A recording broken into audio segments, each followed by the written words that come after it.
नमस्कार, मंडल news bulletin में आपका स्वागत है। आइए पेश करते हैं आज के कुछ प्रमुख व मुख्य समाचार।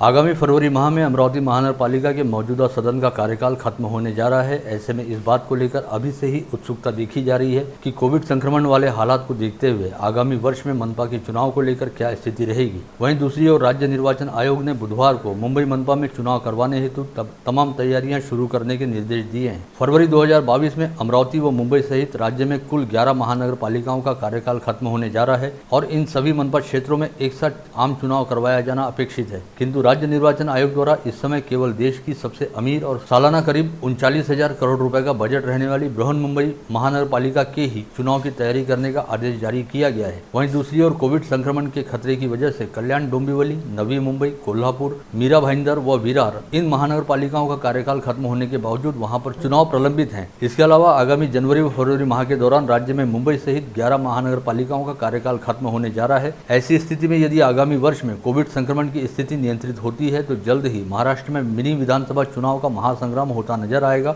जिसमें से राज्य निर्वाचन आयोग द्वारा मुंबई मनपा के चुनाव हेतु तैयारियां शुरू करने के लिए हरी झंडी दे दी गई है। वहीं अन्य मनपा क्षेत्रों के लिए फिलहाल कोई स्पष्ट दिशा निर्देश नहीं दिए गए। सीबीएसई यानी केंद्रीय माध्यमिक शिक्षा बोर्ड द्वारा कक्षा 10वीं की परीक्षा रद्द किए जाने का निर्णय लेने के बाद महाराष्ट्र राज्य शिक्षा बोर्ड द्वारा भी कक्षा 10वीं की परीक्षा रद्द करने का निर्णय लिया गया था। हालांकि इस पर मुंबई उच्च न्यायालय में सुनवाई जारी है। वहीं दूसरी ओर गत रोज सीबीएसई द्वारा कक्षा 12वीं की परीक्षा को भी रद्द करने का निर्णय लिया गया, जिसके तुरंत बाद गुजरात राज्य शिक्षा बोर्ड ने भी इस फैसले का अनुकरण किया। ऐसे में अब संभावना जताई जा रही है कि शायद महाराष्ट्र राज्य शिक्षा बोर्ड की कक्षा 12वीं की परीक्षा को रद्द करने का निर्णय लिया जा सकता है, जिसके बारे में अगले 1-2 दिन में कोई फैसला हो सकता है। राज्य शिक्षा बोर्ड द्वारा कक्षा 10वीं की परीक्षा को रद्द करने के संदर्भ में लिए गए निर्णय को एक याचिका के जरिए मुंबई उच्च न्यायालय की मुख्य खंडपीठ के समक्ष चुनौती दी गई है, जिस पर कल यानी गुरुवार 3 जून को फैसला आना अपेक्षित है। वहीं इससे एक दिन पहले केंद्रीय शिक्षा बोर्ड ने कक्षा 12वीं की परीक्षा को भी रद्द करने का निर्णय लिया है। ऐसे में राज्य शिक्षा बोर्ड द्वारा भी कोविड संक्रमण के खतरे को देखते हुए इसी तरह का फैसला लिया जा सकता है, लेकिन संभावना यह है कि कक्षा 10वीं की परीक्षा के संदर्भ में मुंबई हाईकोर्ट का निर्णय आने के बाद ही राज्य सरकार व राज्य शिक्षा बोर्ड द्वारा इस बारे में कोई अंतिम निर्णय लिया जाएगा। ऐसे में अब सभी की निगाहें मुंबई हाईकोर्ट द्वारा कक्षा 10वीं की परीक्षा को लेकर लिए जाने वाले निर्णय की ओर लगी हुई हैं।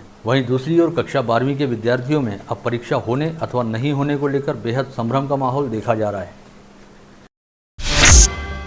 कोविड संक्रमण के खतरे को देखते हुए इस बार राज्य शिक्षा मंडल द्वारा कक्षा 10वीं की बोर्ड परीक्षा को रद्द किया गया। साथ ही विगत दिनों शिक्षा विभाग ने परीक्षा परिणाम घोषित करने हेतु मूल्यमापन की नीति घोषित की। इस नीति के चलते सभी शालाओं में कक्षा 10वीं का परीक्षा परिणाम 100% लगना तय है, क्योंकि इस बार कक्षा 10वीं का कोई भी विद्यार्थी अनुत्तीर्ण नहीं होगा। ऐसे में सभी विद्यार्थियों की बल्ले बल्ले है, किंतु कक्षा 10वीं की परीक्षा हेतु जी तोड़ मेहनत करने वाले मेधावी विद्यार्थियों में इस फैसले को लेकर काफी हद तक असंतोष देखा जा रहा है और उनका मानना है कि यह नीति उनके लिए काफी हद तक अन्यायकारक है।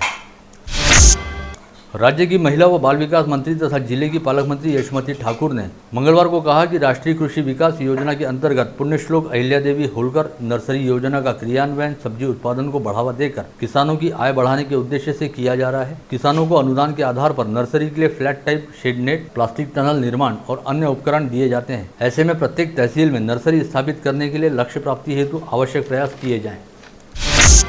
इस समय अमरावती मनपा क्षेत्र में 577 कोविड असिम्टोमेटिक मरीजों को होम आइसोलेशन के तहत उनके घरों पर ही क्वारंटाइन रखा गया है। साथ ही ऐसा करते समय उनसे आइसोलेशन की अवधि के दौरान पूरा समय अपने घर पर रहने और प्रशासन की ओर से जारी निर्देशों का पालन करने का बंद पत्र भी लिखवाया जाता है, किंतु बावजूद इसके कई मरीजों द्वारा इन नियमों की अवहेलना व उल्लंघन किया जाता है। ऐसे में जिलाधीश शैलेश नवाल व मनपा आयुक्त प्रशांत रोड़े के निर्देश पर होम आइसोलेशन किए गए मरीजों की ओर मनपा पृथक द्वारा नजर रखी जाती है। इसके तहत अब तक करीब 12 से 13 लोगों पर होम आइसोलेशन की शर्तों का उल्लंघन करने को लेकर 25-25 हजार रुपए का दंड लगाया जा चुका है। वहीं बुधवार को पहली बार ऐसे किसी मामले में नियमों का उल्लंघन करने वाले व्यक्ति के खिलाफ बाकायदा पुलिस में शिकायत दर्ज कराई गई है। यापूर्वी आपण 10 ते 12 रुग्णांवर 25,000 रुपये दंडाची कारवाई केलेली आहे आणि आता सध्या आम्ही कलम 188 नुसार आपत्ती व्यवस्थापन कायदा, रोग प्रसार नियंत्रण कायद्यानुसार त्यांच्यावर गुन्हे दाखल करण्याची कारवाई करत आहे। यामुळे आज आम्ही सकाळी 10 रुग्णांच्या घरी तपासणी केली होती, त्यापैकी काही रुग्ण आम्हाला घराच्या बाहेर फिरताना आढळले त्यांना मी तात्काळ नोटीस बजावलेली आहे आणि दंडात्मक कारवाईची नोटीस बजावल्यानंतर त्यांच्यावर राजापेठ पोलीस स्टेशन या ठिकाणी गुन्हा दाखल करण्यात आला आहे। मनपा कोविड कक्ष के नोडल अधिकारी डॉक्टर सचिन बोंद्रे को जानकारी मिली थी कि होम आइसोलेशन में रहने वाले करीब 10 से 11 मरीज आइसोलेशन से जुड़ी शर्तों का उल्लंघन कर रहे हैं। ऐसे में मनपा के पथकों द्वारा इन सभी लोगों के यहाँ अचानक ही भेज दी गई। इस समय शंकर नगर परिसर निवासी एक होम आइसोलेटेड मरीज अपने घर पर मौजूद नहीं था। इस समय संबंधित व्यक्ति के परिजनों ने मनपा पथक को यह कहते हुए गुमराह करने का प्रयास भी किया कि वह व्यक्ति घर में ही है और आराम कर रहा है, किंतु मनपा पथक द्वारा की गई जांच के दौरान वह व्यक्ति घर पर मौजूद नहीं पाया गया, बल्कि जांच जारी रहने के दौरान ही कहीं बाहर से अपने घर लौटा। जिसके बाद मनपा के नोडल अधिकारी डॉक्टर सचिन बोंद्रे द्वारा संबंधित व्यक्ति के खिलाफ राजापेठ थाने में बाकायदा प्राथमिकी दर्ज कराई गई, जिसके आधार पर राजापेठ पुलिस ने उस व्यक्ति के खिलाफ धारा 188 के तहत अपराध दर्ज करते हुए मामले की जांच शुरू की। जांच पूरी होने के बाद इस मामले में आपत्ति व्यवस्थापन अधिनियम और संक्रामक महामारी प्रतिबंधात्मक अधिनियम की धाराएं भी जोड़ी जा सकती हैं। अमरावती मनपा यांचे श्री डॉक्टर बोंद्रे यांनी गृहविलगीकरण कक्षात म्हणजे घरी होम आयसोलेशनमध्ये ठेवलेले रुग्ण श्री पंकज पोपट यांनासुद्धा यापूर्वी नोटीस बजावलेली होती। दंडात्मक कारवाईची त्यांना सूचना देण्यात आलेली होती। तरीसुद्धा सदरची व्यक्ती ही बाहेर फिरताना आढळून आली, जेणेकरून या संसर्गजन्य रोगाचा प्रसार रोखावा या उद्देशाने त्यांनी आज पोलीस स्टेशनला येऊन स्वतः तक्रार दिलेली आहे आणि अमरावती जिल्ह्यातील ही पहिली फौजदारी कारवाई आहे की ज्यामध्ये गृहविलगीकरणमधील लोक हे कायद्याचे उल्लंघन करीत आहेत त्यांच्यावर झालेली पहिली कारवाई आहे। राज्य सरकार की ओर से ग्राम विकास मंत्री हसन मुश्रीफ द्वारा कोरोना मुक्त गांव स्पर्धा घोषित की गई है। ग्रामीण क्षेत्र में कोरोना मुक्ति के कामों को प्रोत्साहन मिले और सभी गांव जल्द से जल्द कोविड मुक्त हों, इस हेतु राज्य सरकार द्वारा यह स्पर्धा आयोजित की गई है, जिसके तहत बेहतरीन प्रदर्शन करते हुए पहले 3 स्थानों पर रहने वाली ग्राम पंचायतों को क्रमशः 50 लाख, 25 लाख व 15 लाख रुपए का पुरस्कार दिया जाएगा। इसके तहत 6 राजस्व संभागों में कुल 18 ग्राम पंचायतों को पुरस्कार की राशि प्रदान की जाएगी और प्रथम 3 स्थानों पर रहने वाली ग्राम पंचायतों में इस राशि के समकक्ष विकास कार्यों को मंजूरी प्रदान की जाएगी।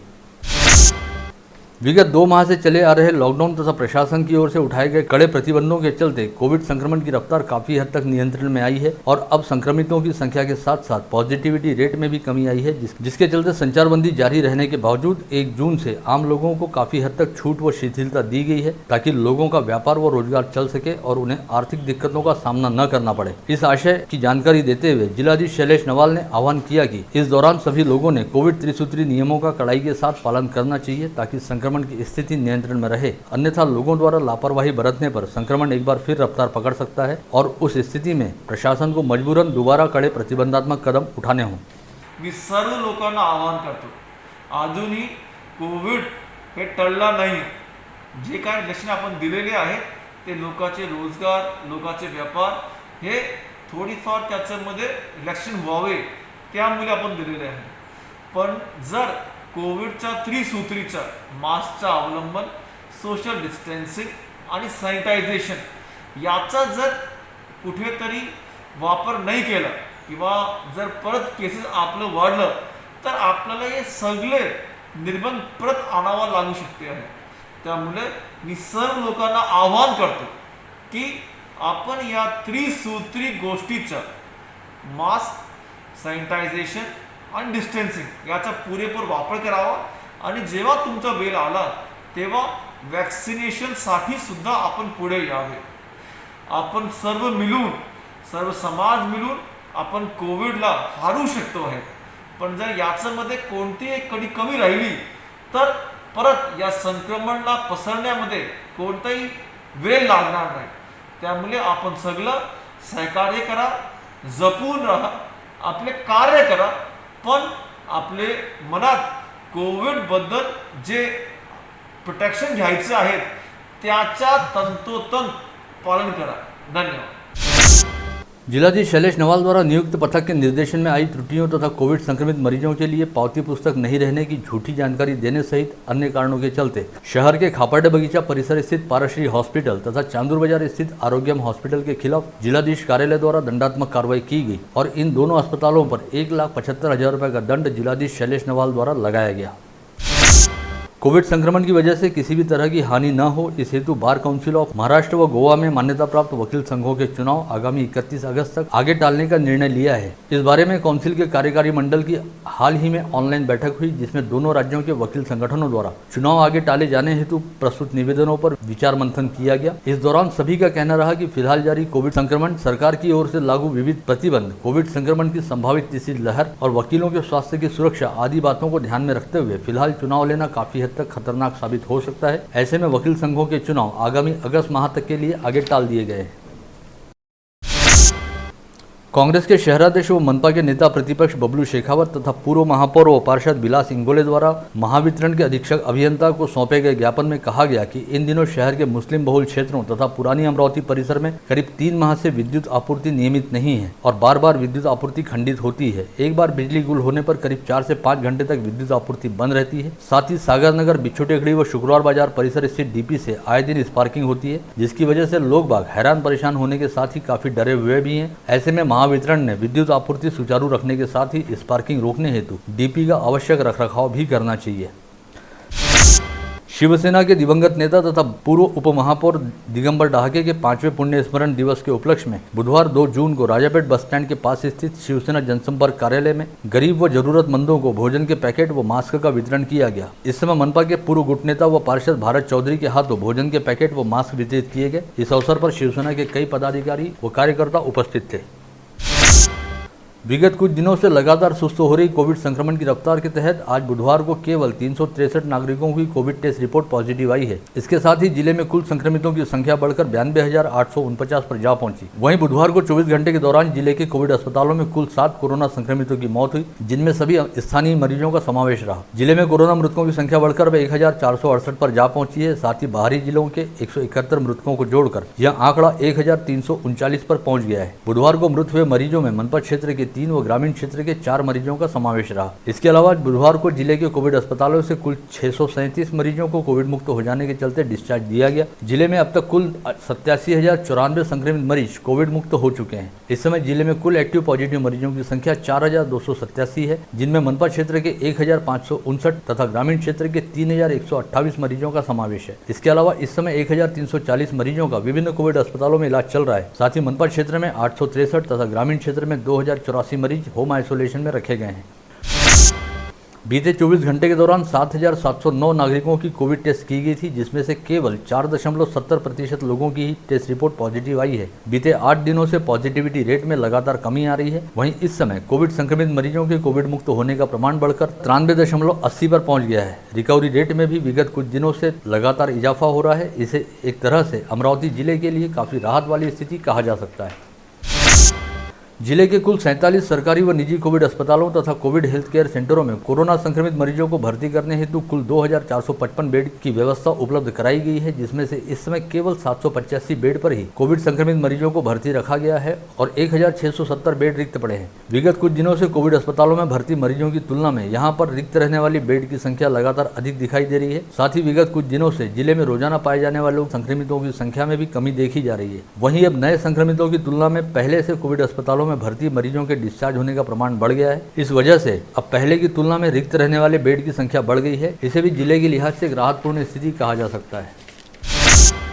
जिले में इस समय कोविड प्रतिबंधात्मक टीकाकरण अभियान पूरी रफ्तार के साथ चल रहा है। इसके तहत गत रोज जिले के 60 टीकाकरण केंद्रों पर कुल 5,767 लोगों ने कोविड प्रतिबंधात्मक वैक्सीन लगवाई। इसमें से 1,115 ने पहला तथा 4,652 ने दूसरा प्रतिबंधात्मक डोज लगाया। इस समय जिले में कोवैक्सीन का स्टॉक पर्याप्त मात्रा में उपलब्ध कराया गया है, जिसके जरिए पहला डोज लगवा चुके लोगों को कोवैक्सीन का दूसरा डोज लगाया जा रहा है। वहीं कोविशील्ड के स्टॉक से पहला व दूसरा डोज लगाने का भी काम जारी है। विगत दिनों के दौरान वैक्सीन की पर्याप्त मात्रा में आपूर्ति किए जाने के चलते टीकाकरण अभियान में भी काफी गति देखी जा रही है और विगत 6 दिनों के दौरान करीब 60,000 के आसपास लाभार्थियों को कोविड प्रतिबंधात्मक वैक्सीन के टीके लगाए गए हैं। ऐसे में वैक्सीन प्राप्त करने वाले लाभार्थियों की संख्या अमरावती जिले में 4,58,418 पर जा पहुंची है, जिसमें से 3,47,674 ने पहला व 1,10,744 ने पहले डोज के बाद दूसरा डोज लगवा लिया है। वहीं संभाग के 5 जिलों में अब तक 17,51,415 प्रतिबंधात्मक डोज लगाए जा चुके हैं। इसके तहत 13,70,234 लोगों ने पहला तथा 3,81,181 लोगों ने पहले डोज के साथ ही दूसरा डोज लगवाया है। इस समय समूचे संभाग में कोविड प्रतिबंधात्मक अभियान का काम काफी युद्ध स्तर पर चल रहा है। इससे पहले कोविड टीकाकरण अभियान के तहत सभी टीकाकरण केंद्रों पर नागरिकों की वैक्सीन लगवाने हेतु अच्छी खासी भीड़भाड़ हो जाया करती थी और भारी अव्यवस्थाओं का सामना करना पड़ता था। इसके मद्देनजर स्वास्थ्य विभाग द्वारा रोजाना किस टीकाकरण केंद्र पर किस वैक्सीन के कितने डोज उपलब्ध हैं, इसकी जानकारी जारी करने के साथ ही 50% ऑनलाइन बुकिंग व 50% टोकन सिस्टम की व्यवस्था को अमल में लाया जा रहा है। ऐसे में प्रत्यक्ष टीकाकरण के समय टीकाकरण केंद्रों पर कोई भीड़भाड़ नहीं होती और वैक्सीनेशन का काम बेहद शांतिपूर्ण व सुचारू ढंग से हो रहा है। कोविड संक्रमण की दूसरी लहर के तहत अप्रैल व मई माह के दौरान जिले के ग्रामीण इलाकों में 30,135 कोविड संक्रमित मरीज पाए गए तथा 548 मरीजों की मौत हुई, जिसमें से अप्रैल माह के दौरान 10,192 संक्रमित मिले और 179 मरीजों की मौत हुई थी। वहीं मई माह के दौरान ग्रामीण इलाकों में 19,145 संक्रमित मिले और 361 मरीजों की मौत हुई। विगत 2 माह के दौरान जिले के वरुड़, मोर्शी, अचलपुर, चांदूर बाजार, अंजनगांव सुरजी, धारणी व चिखलदरा तहसीलों में सर्वाधिक मरीज पाए गए। कोविड संक्रमित मरीजों का दुख दूर करने के लिए और उनका मनोबल बढ़ाने के लिए अमरावती के सुपर कोविड अस्पताल में कार्यरत किरण वाघमारे नामक परिचारिका द्वारा इन दिनों गायिका की भूमिका निभाई जा रही है। यह परिचारिका रुग्ण सेवा करने के साथ ही अति दक्षता विभाग में भर्ती मरीजों के पास जाकर गीत गायन करती है। कोविड की इस भीषण स्थिति में कई मरीजों के मन में जबरदस्त भय व्याप्त है, क्योंकि इन मरीजों को रिश्तेदारों से दूर रहकर अस्पताल में भर्ती होते हुए अपना इलाज करवाना पड़ता है और कई दिनों तक उनकी अपने परिजनों से भेंट नहीं होती। ऐसे में मरीजों का मनोबल बढ़ाने के लिए और उनके मन से कोविड संक्रमण का डर निकालने के लिए किरण वाघमारे नामक परिचारिका द्वारा विगत कई माह से कोविड वार्ड में गीत गायन करने का काम किया जा रहा है, जिसके इस काम की काफी प्रशंसा भी की जा रही है। जिला प्रशासन ने जिस तरह से मंगलवार से सभी प्रतिष्ठानों को सुबह 7 बजे से दोपहर 2 बजे तक शुरू रखने की अनुमति प्रदान की है, उसी तर्ज पर सीएसडी कैंटीन भी शुरू किए जाने की अनुमति दी जाए, ऐसी मांग पूर्व सैनिकों द्वारा की गई है। पूर्व सैनिकों ने इस आशय का निवेदन जिले की पालक मंत्री यशोमती ठाकुर को सौंपा है, जिसमें कहा गया है कि पूर्व सैनिक सरकार की ओर से तय किए गए सभी आवश्यक नियमों का पालन करेंगे और मास्क लगाकर ही कैंटीन में प्रवेश करेंगे। कोचिंग क्लासेस संचालक संगठन की ओर से जिलाधीश को सौंपे गए ज्ञापन में कहा गया है कि राज्य के लाखों सुशिक्षित बेरोजगार कोचिंग क्लासेस का व्यवसाय कर रहे हैं, किंतु विगत 15 महीने से लॉकडाउन के चलते कोचिंग क्लासेस को सरकार द्वारा बंद करवाया गया है। ऐसे में कोचिंग क्लासेस संचालकों को आर्थिक संकटों से जूझना पड़ रहा है, अतः अनलॉक की प्रक्रिया के तहत कोचिंग क्लासेस को जल्द से जल्द शुरू करने की अनुमति दी जाए। बीते सोमवार 31 मई को संभव फाउंडेशन का उद्घाटन राज्य के शालेय शिक्षा राज्य मंत्री बच्चू कडू के हाथों किया गया। इस समय 111 रक्तदाताओं ने रक्तदान भी किया। गोपालनगर स्थित भक्तिधाम मंदिर में इस रक्तदान शिविर का आयोजन किया गया था। पूर्व विधायक डॉक्टर सुनील देशमुख ने मंगलवार को डॉक्टर पंजाबराव देशमुख वैद्यकीय महाविद्यालय अस्पताल, संत अच्युत महाराज हार्ट हॉस्पिटल, डॉक्टर हिड़गेवार अस्पताल, दयासागर अस्पताल तथा बडनेरा शहर में ऑक्सीजन कॉन्सेंट्रेटर मशीन भेंट करते हुए उनका लोकार्पण किया। शहर के कड़वी बाजार स्थित महावितरण सेंटर अंतर्गत 11 केवी चित्रा फीडर पर बिजली का बोझ बढ़ जाने से बिजली आपूर्ति खंडित होने की शिकायतें बढ़ रही हैं। इस संदर्भ में आवश्यक उपाय योजना हेतु विधायक सुलभा खोड़के ने मंगलवार को ऑन स्पॉट कड़वी बाजार फीडर क्षेत्र का दौरा किया, जिसके बाद बिजली देखरेख व दुरुस्ती के कार्यों को 8 दिनों में पूर्ण करने के निर्देश महावितरण कंपनी के अभियंता को दिए। शहर क्राइम ब्रांच के पीएसआई सैयद जलालुद्दीन पुलिस विभाग से सेवानिवृत्त हो गए। इस अवसर पर हनुमान व्यायाम प्रसारक मंडल की मुस्लिम हेल्पलाइन की ओर से पीएसआई सैयद जलालुद्दीन का मोमेंटो, शॉल व पुष्पगुच्छ देकर सम्मान किया गया। पीएसआई जलालुद्दीन ने अपनी 31 वर्ष की सेवा में कई महत्वपूर्ण डिटेक्शन किए तथा ग्रामीण एलसीबी व सिटी क्राइम ब्रांच में कार्यरत रहते हुए कई गंभीर मामलों को भी सुलझाया। शिक्षकों के मूल्यमापन संदर्भ में 30 करोड़ की निविदा प्रक्रिया को तुरंत रद्द करने की मांग शिक्षक महासंघ के संस्थापक शेखर भोयर द्वारा की गई है। उन्होंने इस संदर्भ में राज्य के मुख्यमंत्री उद्धव ठाकरे को ज्ञापन सौंपा है। कुलगुरु डॉक्टर मुरलीधर चांदेकर का अमरावती विद्यापीठ में कार्यकाल खत्म होते ही भाजपा प्रदेश कार्यकारिणी सदस्य तथा विद्यापीठ के पूर्व सीनेट सदस्य प्राध्यापक दिनेश सूर्यवंशी के नेतृत्व में कई विद्यार्थियों ने जिलाधीश कार्यालय के समक्ष प्रदर्शन करते हुए ग्रहण मुक्ति आंदोलन किया। इस समय आंदोलनकारियों का कहना था कि अमरावती विद्यापीठ पर लगा डॉक्टर चांदेकर नामक ग्रहण अब छूट गया है। इस हेतु जिलाधीश कार्यालय के समक्ष होम हवन किया गया, साथ ही विद्यापीठ परिसर में गौमूत्र का छिड़काव करते हुए विद्यापीठ परिसर को शुद्ध भी किया गया। संत गाडगेबाबा अमरावती विद्यापीठाला डॉक्टर चांदेकर नावाचं ग्रहण लागलं होतं, ते काल सुटलं। त्याच्या जसं ग्रहण सुटल्यानंतर दान धर्म करावं लागते, जसं काही समिधा नेऊन सगळं आपलं पावित्र्य जपावं लागते, ते प्रतिकात्मक आंदोलन या सगळ्या विद्यार्थ्यांनी आज केलं होतं। मला इथं बोलवलं त्यांनी, मी आलो आणि हा लढा जो आहे तो असाच पुढे चालू राहणार आहे।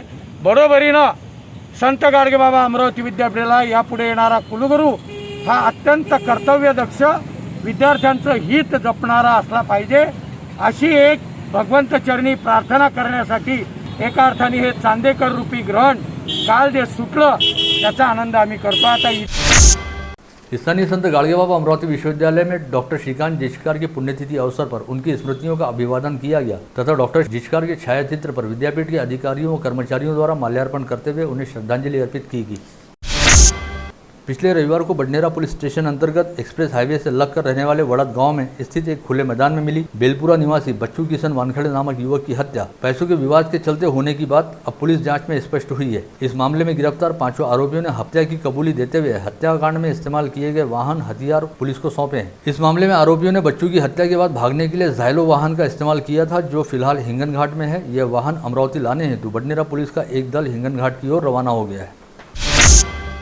रेमडेसिविर इंजेक्शन की कालाबाजारी मामले में फरार रहने वाले डॉक्टर पवन मालसुरे व परिचारिका पूनम सोनवने अभी भी पुलिस की गिरफ्त से बाहर हैं, जबकि आरोपियों की ओर से न्यायालय में मंगलवार को दूसरी बार जमानत अर्जी दाखिल की गई, जिस पर बुधवार को सुनवाई हुई और इस सुनवाई के लिए अगली तारीख शनिवार की मुकर्रर की गई है. वहीं इस मामले में पुलिस दोनों आरोपियों को पकड़ने हेतु उनकी हर हरकत पर पैनी नजर रखे हुए है. स्थानीय संत गाड़गेबाबा अमरावती विश्वविद्यालय में डॉक्टर श्रीकांत जिचकार की पुण्यतिथि अवसर पर उनकी स्मृतियों का अभिवादन किया गया तथा डॉक्टर जिचकार के छायाचित्र पर विद्यापीठ के अधिकारियों व कर्मचारियों द्वारा माल्यार्पण करते हुए उन्हें श्रद्धांजलि अर्पित किया था और वह जान बचाकर गांव की स्मशान भूमि में आकर सो गया था, जहां उसकी मौत हो गई. इस मामले में कुरहा पुलिस ने निमला गांव में रहने वाले आनंद किनाके, आशीष किनाके, ज्ञानदीप वानखड़े व एकनाथ गोपने को गिरफ्तार किया है.